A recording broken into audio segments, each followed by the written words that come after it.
princess of hell, Erika Henningsen!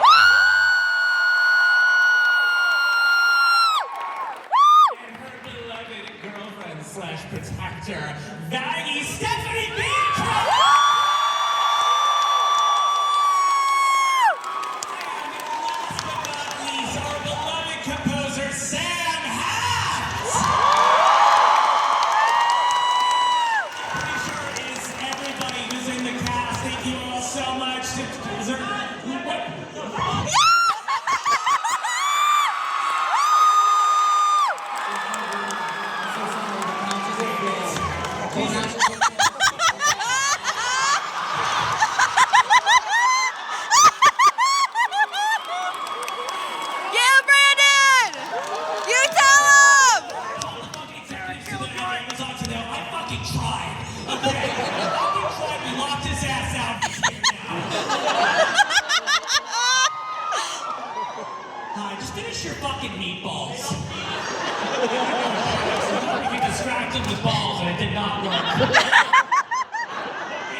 To very professional questions having to do with the art of creating a show and all that good stuff.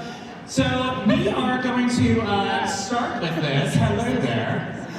We're going to start with this. Obviously, a lot of you are very, very attracted to the characters on this show. Shock of shocks, it's an audience of monster fuckers. Start out at, because I like to keep this interesting. You play characters that are a lot of people's, but hear me out. I would like to go down the line and ask if you had a character early on in your discovery of yourself that was a character that was a, but hear me out. Yeah, that's right, Stephanie. That's how I do these panels. I am so sorry. Woo! That's right. I thought of like 8 immediately.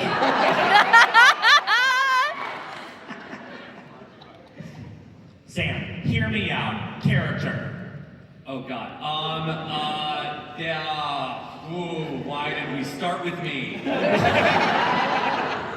Okay, I was not a child, but I will say, if I'm doing a hear me out cake, it's first going to be, Dr. Hannibal Lecter. I mean, he's a hot man. It's more of a personality for me. The cannibalism is not a deal breaker. Look, we like a guy that knows how to cook. There's some things involved.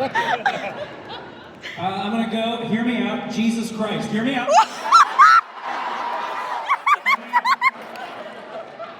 The man carries hell of a wood, you know what I'm saying? Hear me out. Hear me out. Sorry. You're good. Valid. Jessica Rabbit.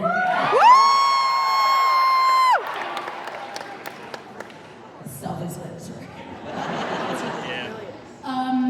In the montage of The Lion King, where Simba turns into teenage Simba? She stole my answer. Yes, that's You stole my exactly answer. something about that. Really did it. Hear me out. Jafar and Jasmine. Red Jasmine. Red Jasmine. Oh, Red Jasmine. Red Jasmine. Krystina having a very specific awakening to the red jasmine. I love you, yeah. Hand concert. Don't speak for me! Okay, hear me out. In a Goofy movie. Oh my God!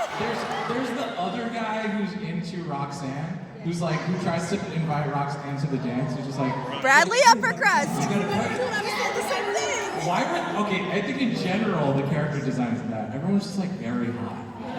Yep. He's this guy. Like, yeah. Did any of you play Halo? Cortana was like my first. She's an AI program, but like a hot lady in your head, like that's my dream. So the obvious answer as a Middle Eastern guy is Jasmine. But hear me out, and this is why we're perfect for each other, Erika. Nala. The pinning down, the looking up. There's no reason Disney had to give her such a sex face in that specific shot. I mean, okay, how about Mulan, but when she turns into a boy?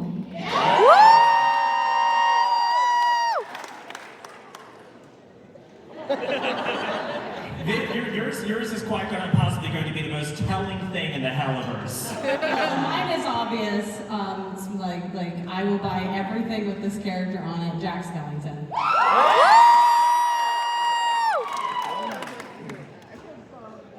I'll give you, here. I do. Oh, yeah, I got two on my To do the guy who eats onions from Coral's line. Mr. Bean. Because y'all want to do it too. Who does all those kind of positions?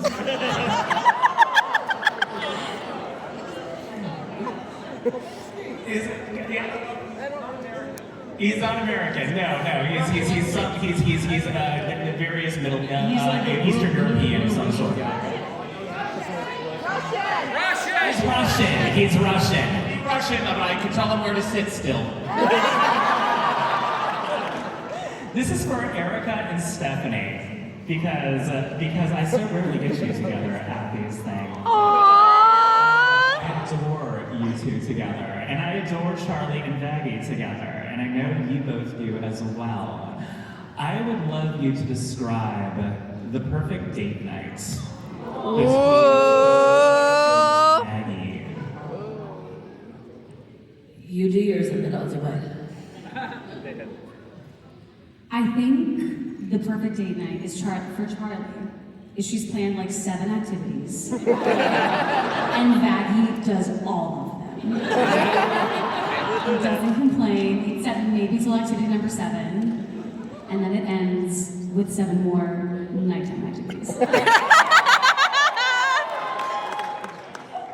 That was exhausting. My favorite date. I think I would make them. I would set up pajamas, like cutie jammies, and then we go in we like watch movies. Then we have snacks. Nobody's allowed. She's not allowed to get up. You're not allowed to get up. I get you whatever you want. And stuff. Maybe it's like eat with whatever movie we're watching. And then like when you start to get sleepy, then it's like time to go upstairs. And you don't have to do anything. I think that's a lot of people's dream days. Can I go? Everybody wants to dream day with Vaggie. That sounds amazing. He's a caretaker. I love that. That's a question I just wanted for me. I don't care if anyone else enjoyed that, but It's going to be more on his bake. We're getting towards the end of the year. A lot of people are putting their end of the year playlists together. So I am curious for your character. What would be your character's #1 song on your playlist? And this baby really wants to know the fucking answer to this question. That's my stalker, so get out. Like, maybe you learn all these words eventually.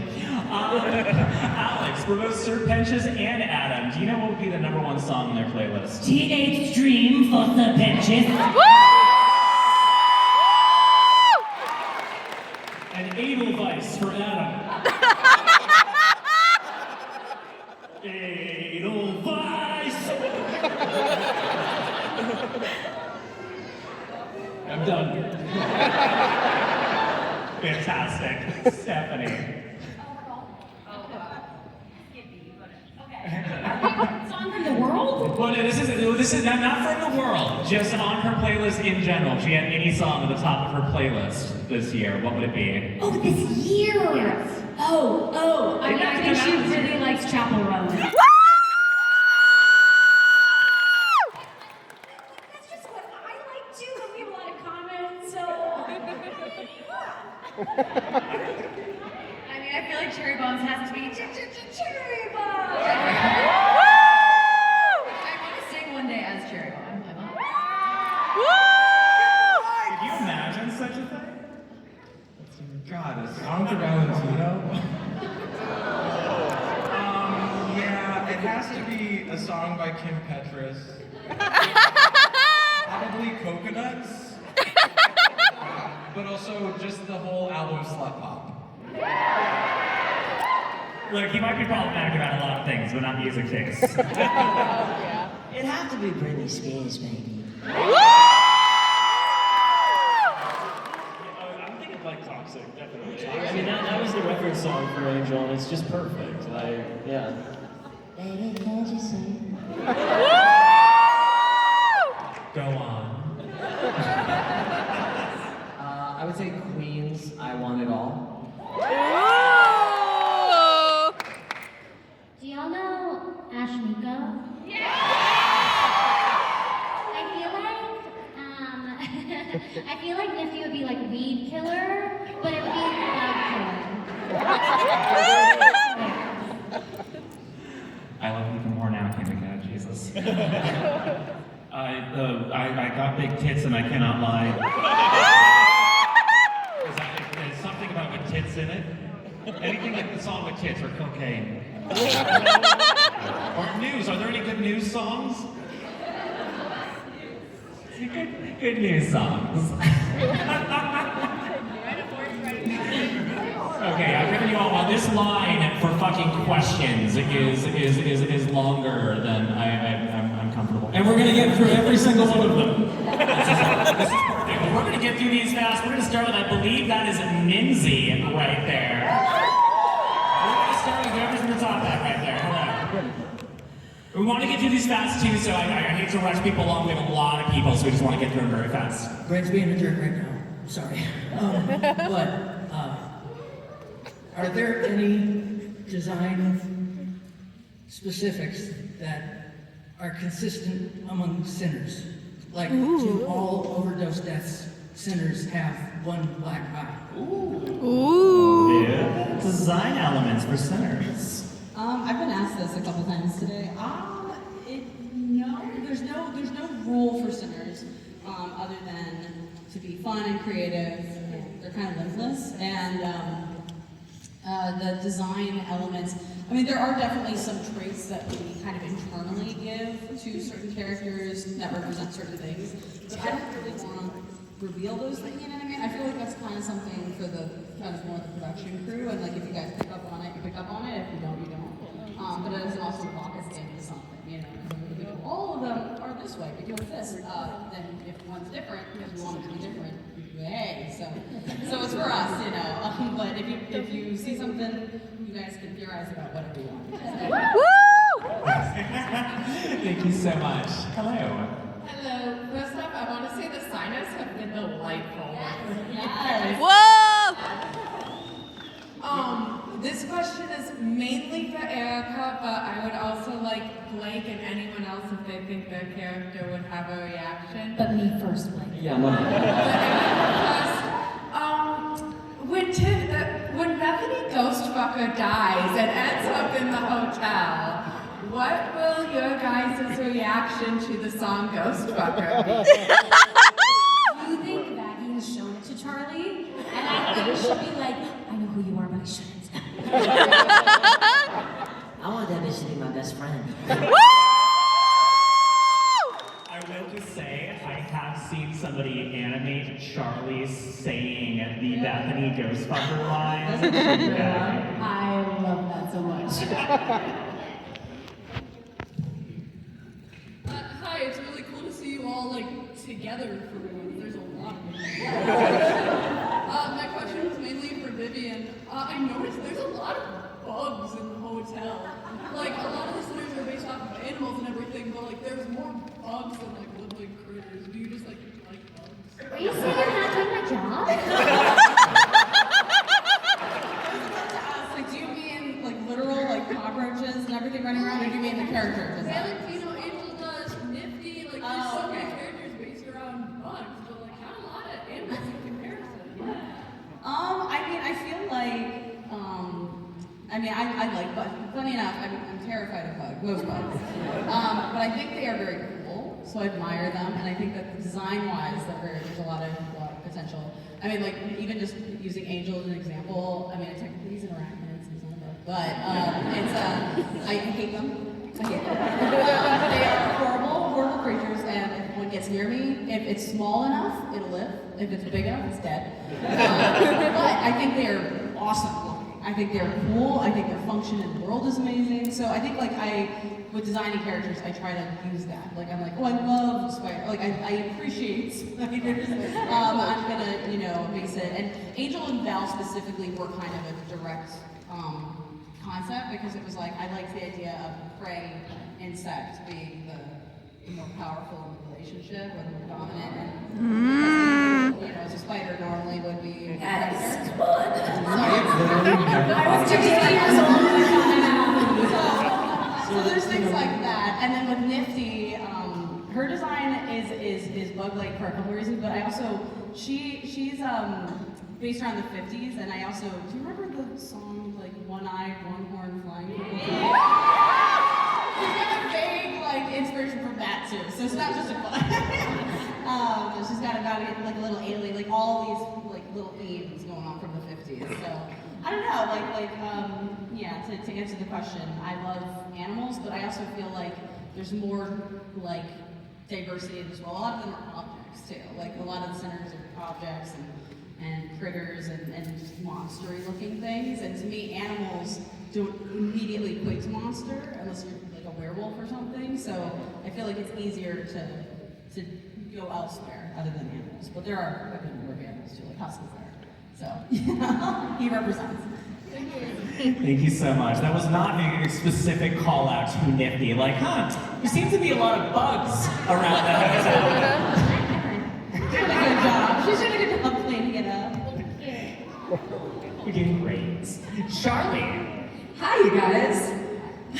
So, one thing, I want to say thank you to Vivienne for all of your work.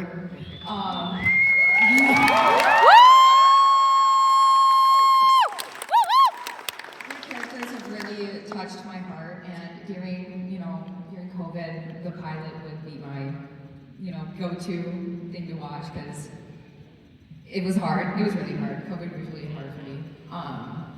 But anyways, so what would your character's favorite Disney princess or villain be? Ooh.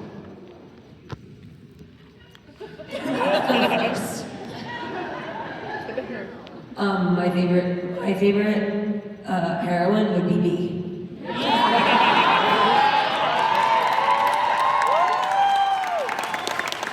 And my favorite villain is Maleficent. Hear me out. I think Valentino's favorite villain is Ursula. I think just trying to live up to her. I'm gonna stick with handcuffed red Jasmine. I think Angel would be obsessed with Scar. Whoa. Scar was I definitely. think Alistair would go the same way.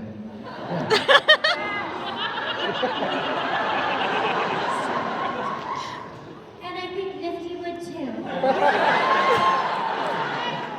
Oh yeah, Katie's a Cruella cunt. And Adam would have sex with Wally.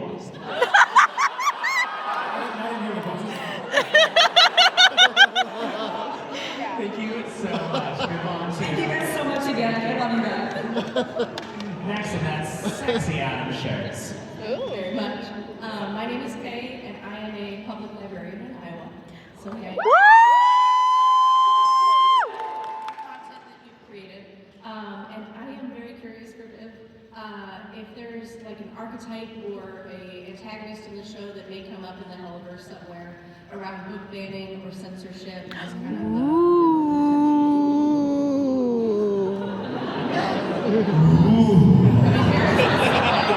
mean, I think it's a horrible thing, horrible thing, censorship in general, especially the kinds of books that get banned. I mean, honestly, I kind of throw it all into a box. He's that asshole. He wants to be the one that people listen to, and he's a very, very influential character. So I think I'm just going to throw it onto his list of sins. He probably wants to do that. He wants to do a lot of horrible things. He's a villain. Stay tuned. Thank you so much. Thank you guys. Thank you for your service. Lucifer. Hello. If Moxie is a Virgo, what is everyone else's astrological sign?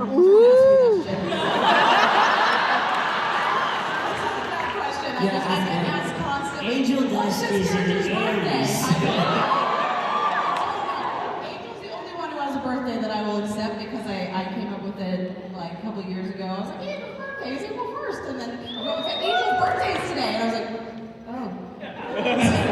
This is another case. April 1st, I don't know what that means. This is another case that you say it here and then you say it differently in the show. People are like, but at Twin Cities Comic Con, you said it. I accepted that one. That one's the one I have to lie in. That's why I'm like, nope, none of the other ones. I don't know. Don't ask me. They were born at some point in the universe. Can we say what we think? You can say what you think, absolutely. You guys All right, all at once, ready? I'll say when we think our birthdays are all at the same time. 1, 2, 3.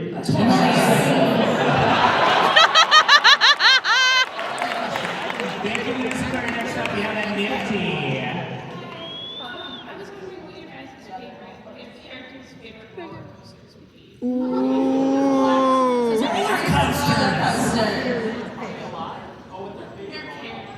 I think Charlie would love It's a Small World, even though it's not a roller coaster.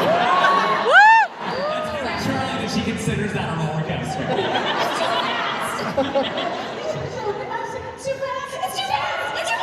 I feel like Cherry would like the teacups, but would never stop spinning. I would hate that. Just take like a ton of drugs and then just like sit. Valentino can never say no to a log ride.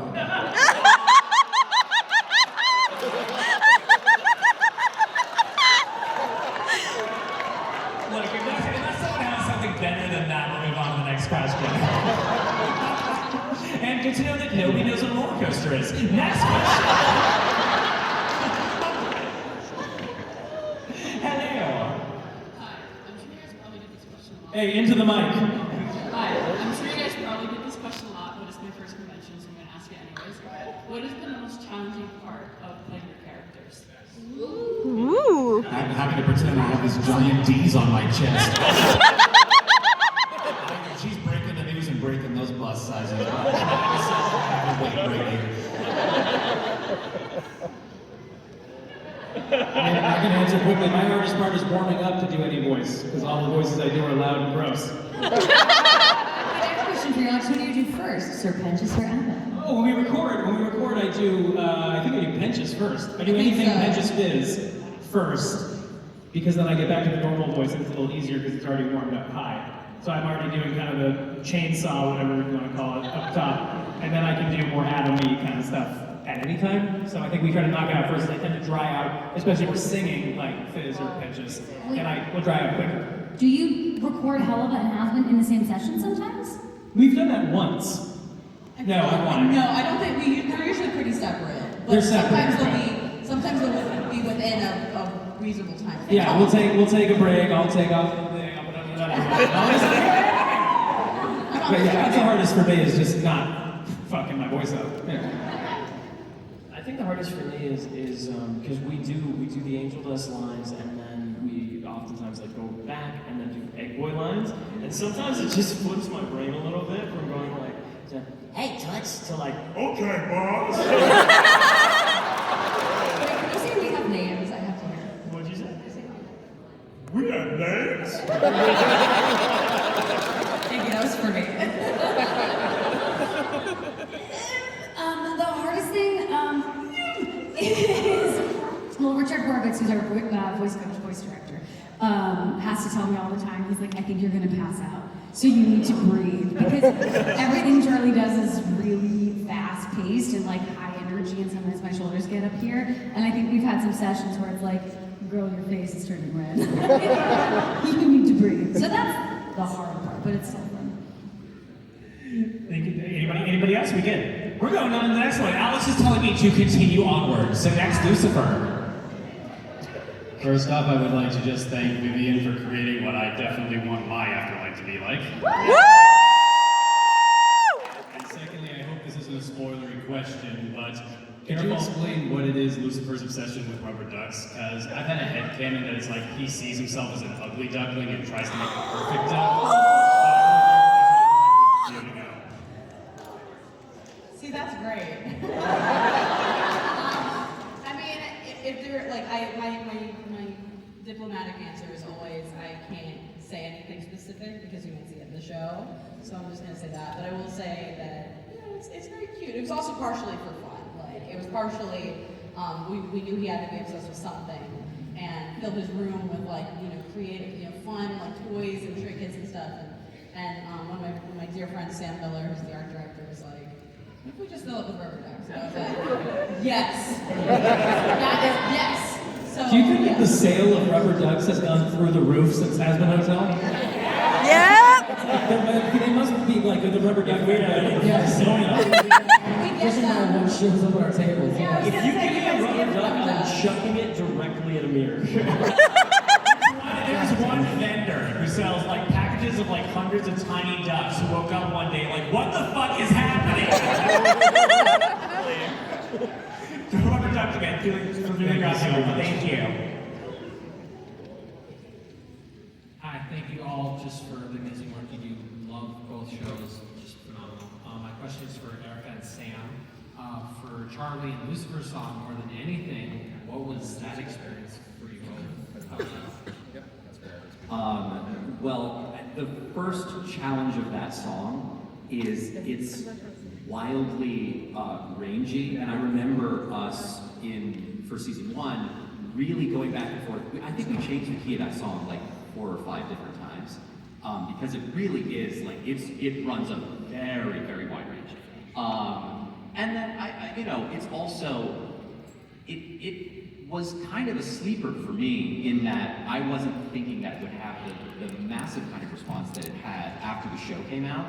I tend to see these songs as they have like different lives. They have their first life when it's like, okay, the song is written, a second life once we hear the recording with cast, and then a third life once you guys all sort of respond to them, and it's all about your reaction then.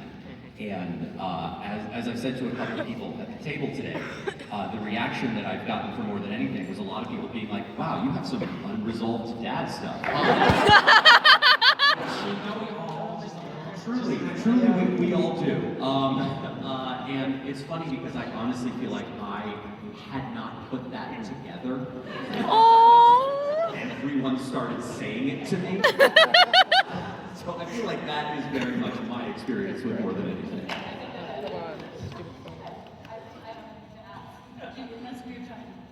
We're gonna leave it at that. That's Okay, thank you. Thank you so much. Next up. Hi y'all, my question is if your characters were in any other musical besides Hazbin Hotel, what musical would they be in?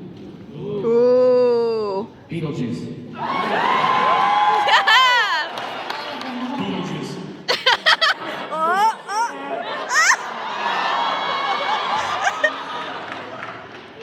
Mean Girls. Rock of Ages. I think Valentino's Norma Desmond in Sunset Boulevard. It would break the internet. We're all Beetlejuice. That's terrible. Thank you so much, guys. Thank you. In your Hazbin characters, can each of y'all say the wonderful phrase, "This ass is mine"? Okay, do it all at once on a count of 3. 3, 2, 1. This ass is mine.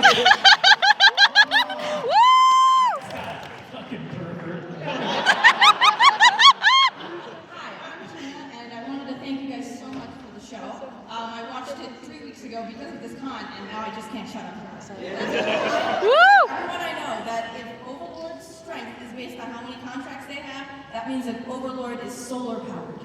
So my question God damn it. So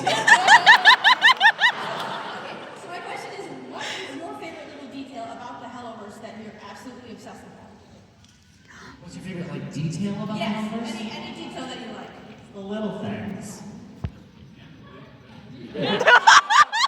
Very selfish answer, which is I love that, like Lord of the Rings, the Hellaverse, in terms of sort of the creation story in the first episode of season 1, talks about Lilith sort of singing power into hell, and I love that music has power, inherent power in this universe. Very selfishly, because it's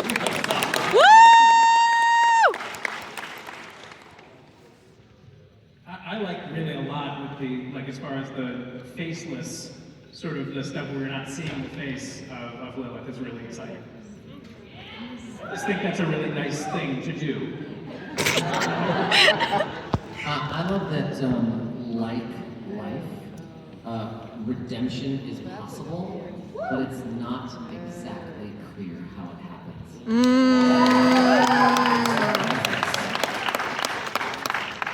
Brandon, you have an answer to this question. I like that all the characters are fuckable.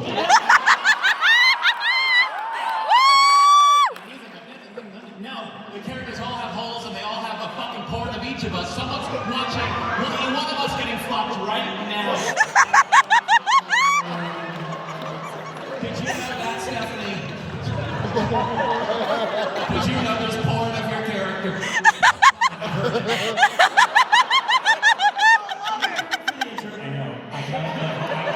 We tried to lock him the fuck out. Okay, so we'll talk about this later.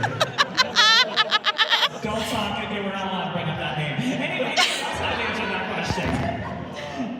I think that's it for us. Nice job. Tell Marvin I say hey. All right, so there is a Godzilla comic where basically Godzilla goes into hell. It's literally called Godzilla in Hell. And Yeah, we all know that. basically, he goes on a rampage through hell until eventually the forces of hell are like, you know what, it's not worth it. Leave hell and never come back. I'm not going to give away that much after there because it's super wild and it's super wild. But how would your characters react if they see Godzilla literally going on a rampage through hell? Fucking Godzilla! 1, 2, 3. Cherry would kick his ass. Gorgeous. You need to try.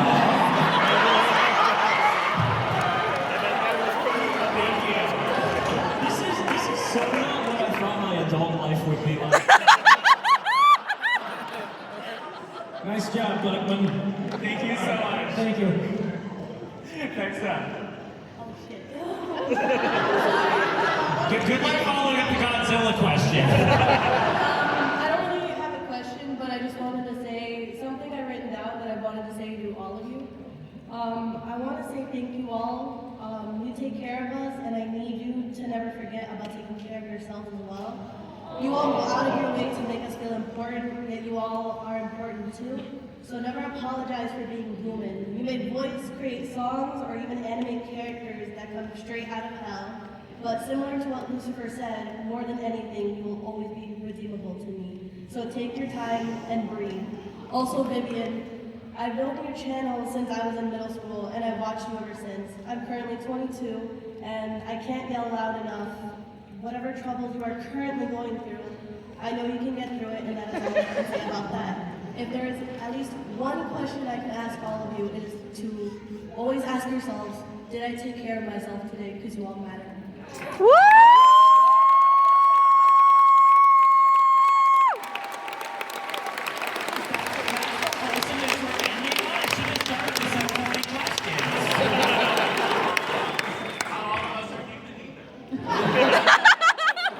Thank you so much. That was very sweet. I appreciate that.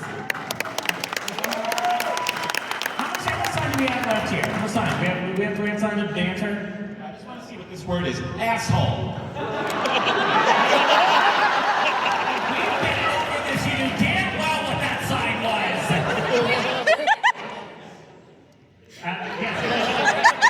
That was... Okay.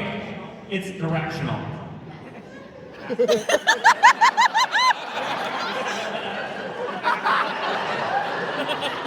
I'm glad we got that out of the way. We have 1 minute left.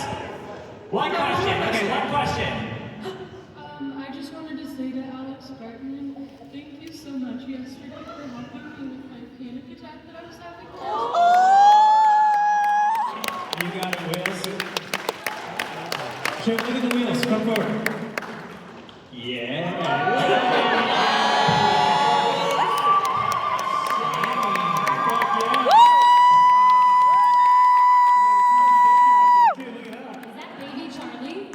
That's a creepy ass baby. It's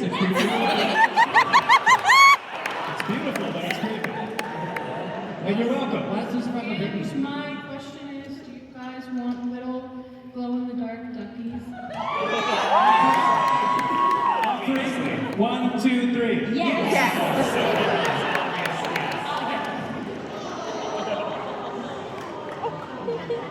Did you see?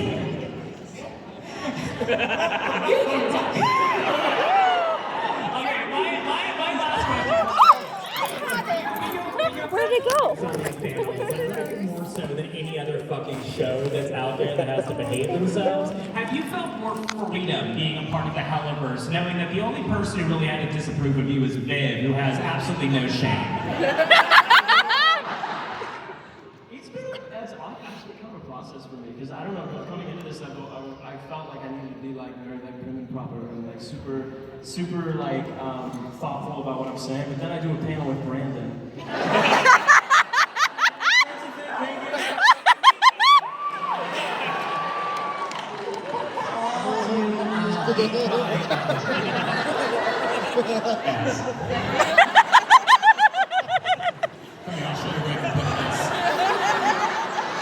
Watching her fucking pointing that thing. Just tossing this hole all over the place. Anyone else find more freedom within this world than you expected to have in the industry? Yes, and I would say like the best thing, not just like being one of the voice actors on the show, but getting to come to cons is realizing the freedom that it allows you all to have as well, and the ability to be in a space. Hopefully this week, like you all got to come here this weekend knowing you're going to be in a safe space where you were accepted and loved, however you showed up. And that is like so affirming to me, and I hope the show is the same for you. Woo!